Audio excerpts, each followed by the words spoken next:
مواصلات بھی ہے، یہ ہمدردی کا مہینہ ہے۔ ہمدردی تب ہو سکتی ہے جب درد پہچانا جائے۔ ہم درد وہی ہوتا ہے جو درد سے گزرا ہو۔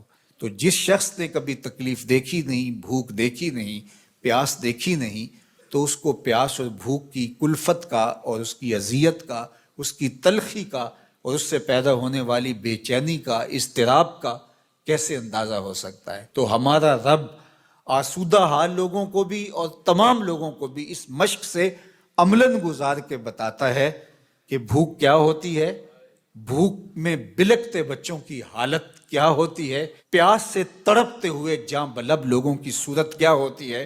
کل جب فلسطین میں تڑپتے ہوئے جاں بلب بچے بھوک اور پیاس سے العطش اور الجوع پکارتے ہوئے اپنی جان دیں تو تمہیں احساس ہو کہ بھوک کی تلخی کس قدر جان لیوا ہوتی ہے۔ آج روزے کی اس حالت کے اندر، غزہ کے اندر ان تڑپتے ہوئے بچوں کا درد سمجھنے کی کوشش کریں۔ آج غزہ کے تڑپتے ہوئے ان بچوں کی حالت کا تصور کریں، جب ماؤں کی چھاتیوں سے دودھ بھی سوکھ جائے، جب بوند پانی کی اور دو لقمے کھانے کی بھی میسر نہ ہو، لوگ سسک سسک کے جانے دے رہے ہیں۔ یہ بچے کل قیامت کے دن ساقی حوض کوثر کے سامنے جب ان حکمرانوں کا گریبان پکڑیں گے تو یہ کیا جواب جرم دیں گے اس دن رسول اللہ کے سامنے؟ یہ کیسے اللہ کا سامنا کریں گے؟ یہ بچے ان کو ان کے گریبان سے پکڑ کے جب حشر کے میدان میں گھسیٹیں گے تو یہ قوت نافذہ رکھنے والے، اثر و رسوخ رکھنے والے، یہ بڑی بڑی فوجیں رکھنے والے قیامت کے دن اللہ اور اس کے رسول کے سامنے کیا جواب دیں گے؟ تو یہ مہینہ شہر مواسات ہے۔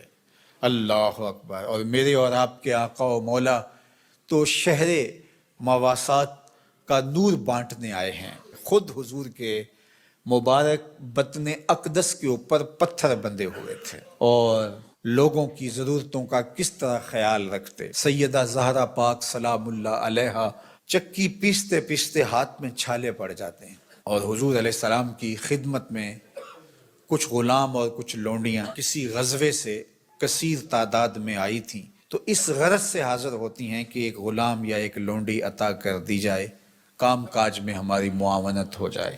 شہزادی کھڑی ہے حضور کے در پہ اور داماد کھڑے ہیں، اور ہاتھوں میں پڑے ہوئے چھالے حضور اپنی آنکھوں سے دیکھ رہے ہیں، لیکن آقا کریم فرماتے ہیں واللہ لا آتیکما، اللہ کی قسم میں تمہیں نہیں دوں گا، اللہ کی قسم میں تمہیں نہیں دوں گا، اللہ کی قسم میں تمہیں نہیں دوں گا۔ فرمایا میں تو ان غلاموں اور لونڈیوں کو بیچوں گا، اور اس سے جو رقم ملے گی، جو پیسے ملیں گے، بدر اور احد کے شہیدوں کے یتیموں کی کفالت کروں گا، مدینے کے مفلوق الحال لوگوں کی، بیواؤں کی، اراملہ کی، مساکین کی، یتامہ کی کفالت کروں گا۔ اب مجھے یہ بتاؤ کہ مدینہ المنورہ میں بدر اور احد کے شہیدوں کے یتیم بچوں کا، مفلوق حال لوگوں کا، اراملہ، مساکین، یتامہ اور مدینہ کے غرباء کا حضور کو اتنا خیال ہے کہ اپنی بیٹی کے ہاتھ پہ چھالے ہیں، اور حضور اپنی آنکھوں سے ملاحظہ بھی فرما رہے ہیں، لیکن کہا کہ میری شہزادی تکلیفیں سہ لے گی لیکن ان کی ضرورت مقدم ہے۔ آج غزہ کے یتیموں کے لیے گنبد خضرا میں حضور کا دل کس طرح تڑپ رہا ہوگا؟ تو سیدہ زہرا سلام اللہ علیہا کا تصور آتے ہی امت کے لیے جو ان کا درد ہے، اللہ اکبر، وہ ساتھ ہی یاد آتا ہے۔ وہ شہزادی کونین جن کا تصور آتے ہی تقدس اترنے لگتا ہے۔ آج مخدرات اسلام سیدہ زہرا سلام اللہ علیہا کی بتائی ہوئی تعریف کے مطابق اپنے پردے کی حفاظت کریں، اور یہ امت غالب تبھی ہوگی جب یہ پردے میں سمٹ جائے گی، چاہے سجدے ہیں، چاہے رکوع ہیں، قیام ہیں، اونچے اونچے مینار ہیں مسجدوں کے، بڑے عالی شان گنبد ہیں، بڑی بڑی درس گاہیں ہیں، لیکن حیا کا جوہر لٹ گیا تو سمجھ لو کہ امت اپنا وجود کھو بیٹھی ہے۔ میں آپ سب کو کہتا ہوں کہ یہ جمعے، یہ نمازیں، یہ روزے یہ رسمی طور پہ نہیں ہیں، ہمیں اب عملی طور پہ ایک اسلامی معاشرت کو تشکیل دینا ہوگا، ہمیں رویتاً اپنے آپ کو تبدیل کرنا ہوگا۔ میری آواز میری مائیں، میری بہنیں، میری بیٹیاں سن رہی ہیں، آپ کے نازک کندھوں کے اوپر یہ ذمہ داری ہے کہ آپ نے قوم سازی کا عمل کرنا ہے۔ آپ کی آغوش میں پلنے والی نسل ہی ایک صالح اور پاکیزہ نسل ہوگی۔ تو نہ دانی کہ سوزے کراتے تو دیگر گوں کر تقدیر عمر را۔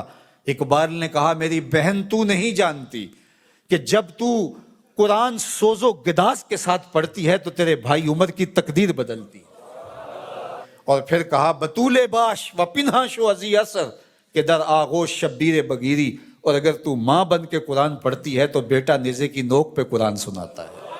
آج امت مسلمہ کی بیٹیوں کو سیدہ پاک سلام اللہ علیہا کے اسوہ کو اپنے اندر اتارنا ہوگا۔ اسلام کوئی مشکل دین نہیں ہے، سادہ سادہ عام فہم دین ہے۔ ہماری فطرت کے مطابق ہمارے رب نے یہ دین ڈیزائن کیا ہے، اس دین کے مطابق اپنی زندگی گزاریں۔